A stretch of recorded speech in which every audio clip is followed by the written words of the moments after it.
Hi అండి, హైదరాబాద్లో ఉన్న నెహ్రూ జూలాజికల్ పార్క్లో యానిమల్స్ చూపించడానికి ప్రయత్నిస్తాను. చూడండి, ఇక్కడ ఎలిఫెంట్ అండి. 3 ఎలిఫెంట్లు ఉన్నాయి ఈ పార్క్లో. చాలా పెద్దవి ఉన్నాయన్నమాట. చూడండి, దగ్గర నుంచి జూమ్ చేసి చూపించా. ఇది రైనోసార్, ఇది కూడా చాలా పెద్దది, ఒకటే ఉందన్నమాట.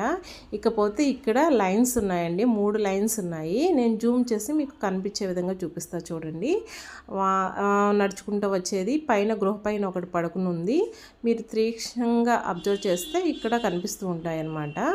అలాగే నెక్స్ట్ దీని పక్కనే చిరుత కూడా ఉందండి. చిరుతను కూడా చూపించడానికి ప్రయత్నిస్తా. చూడండి, చిరుత అయితే అటు ఇటు తిరుగుతూ కనిపించింది కదా. అలాగే క్రొకోడైల్స్ అండి. క్రొకోడైల్స్ అయితే చాలా ఉన్నాయి, 2-3 చోట్ల ఉన్నాయన్నమాట. ఇంకా రెప్టైల్స్ కూడా చాలా ఉన్నాయండి. ఈ వీడియో నచ్చితే లైక్ చేసి నా ఛానల్ని సబ్స్క్రైబ్ చేసుకోవడం అస్సలు మర్చిపోకండి. నెక్స్ట్ వీడియోలో మరికొన్ని యానిమల్స్ని అయితే చూపిస్తా. చూడండి.